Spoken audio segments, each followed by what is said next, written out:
আসসালামু আলাইকুম। আমি ডক্টর খন্দকার আল-আমিন রুমি। আমি একজন মেডিসিন এবং ক্রিটিক্যাল কেয়ার মেডিসিন বিশেষজ্ঞ। আজকে আমি একটা ইম্পর্টেন্ট টপিক নিয়ে কথা বলব। এটা হলো management of diabetes in Ramadan অথবা রমজানে আমাদের রোগীদের যাদের ডায়াবেটিস আছে কেমনে এটা ম্যানেজ করব। কিছু টিপস অ্যান্ড ট্রিক্স আমরা ডিসকাস করব অথবা কি করা লাগতে পারে না লাগতে পারে। প্রথমত রমজান একটা পবিত্র মাস।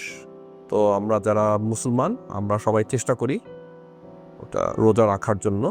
তো যাদের ডায়াবেটিস আছে আর যারা রোজা রাখতে চাচ্ছে ওদের কিছু স্পেশাল প্রিকশন নেওয়া লাগবে, কিছু ওষুধের ডোজ মডিফিকেশন নেওয়া লাগে। তো এটা নিয়ে আমি জাস্ট কিছু short tips and tricks discussion করব।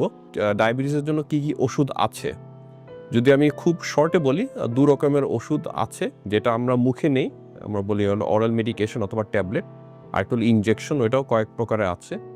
যাদের টাইপ 2 ডায়াবেটিস, আমি জাস্ট একটু অল্প করে বলি, আমাদের তো ডায়াবেটিস অনেক রকমের আছে, 5 রকমের আছে। তো এই ডিসকাশনের জন্য আমি একটু শর্টকাটে বলবো।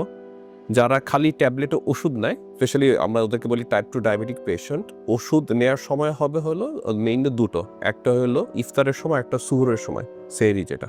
যেসব রোগী মেটফর্মিন নেয় দিনে একবার, আমরা ওদেরকে অ্যাডভাইস করি যে এটা ইফতারের সময় নিতে। আর যদি মেটফর্মিন যদি 2 বেলা নেওয়া হয় তাহলে ইফতার এবং সেহরির সময়। আরেকটা ওষুধ আছে যেটা আমরা বলি DPP-4 ইনহিবিটর, এটা কয়েক প্রকার আছে।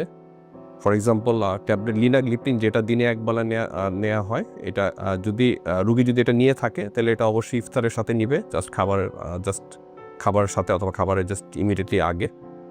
আর যেটা দুবেলা ওষুধ আছে, আমরা বলি গ্লিপটিন গ্রুপ অফ ড্রাগস, ওসব ওষুধ ওরা 2 বেলা নিতে পারে, যেটা হলো ইফতার এবং সেহরি। ইনসুলিন ইনজেকশন, এটা একটু অ্যাডজাস্টমেন্ট করা লাগবে।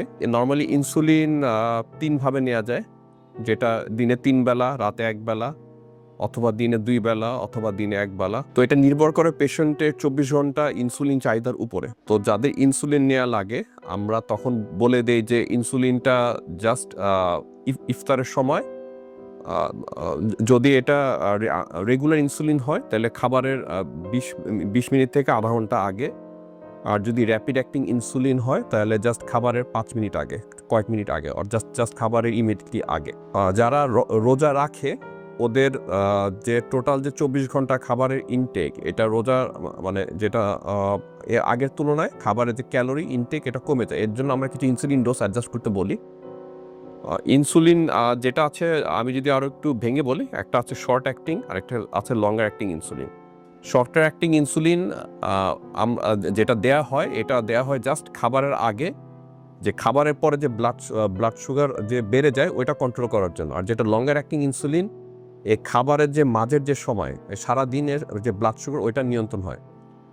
তো যেটা লঙ্গার অ্যাক্টিং ইনসুলিন, যদি রোগীর এটা আমরা একটু ডোজ অ্যাডজাস্ট করতে বলি, আমরা বলি যে আপনি যতটুকু ইনসুলিন নেওয়া হয় এটার আপ টু 30-50% ডোজ রিডাকশন। মানে আমি একটা এক্সাম্পল দিই, একটা রোগী যদি রাতের বেলা যদি ইনসুলিন নেয়, ফর এক্সাম্পল উনি রমজানের আগে রাতের বেলা লং অ্যাক্টিং ইনসুলিন 12 ইউনিট নিয়ে রাখে, তাহলে আমরা যদি এটা যদি 30-40% যদি কমিয়ে বলি, তাহলে 3-4 ইউনিট আরও কম দিতে বলি, 8 ইউনিট, এভাবে আমরা শুরু করি। ইভেন আরও কমানো যায়।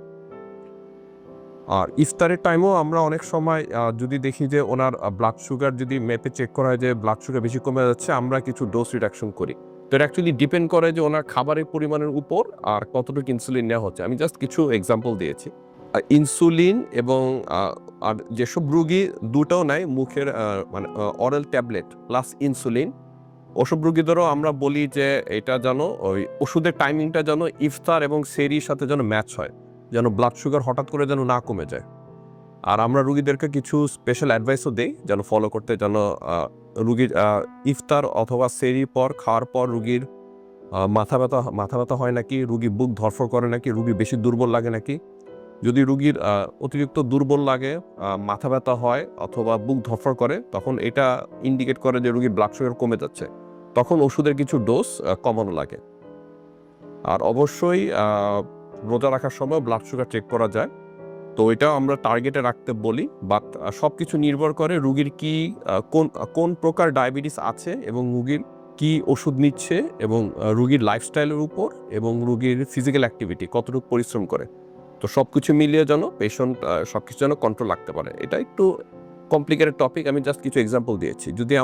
যদি আমার আরেকটু শর্টকাট বলে দিই যে ওষুধ যেটা যেটা নেওয়া লাগবে আর ওষুধ বাড়ানো কমানো সব আমরা ইফতার এবং সেহরি টাইমে আমরা ওষুধ অ্যাডজাস্টমেন্ট অ্যাডভাইসটা ওই দুটো সময় আমরা করে দিই।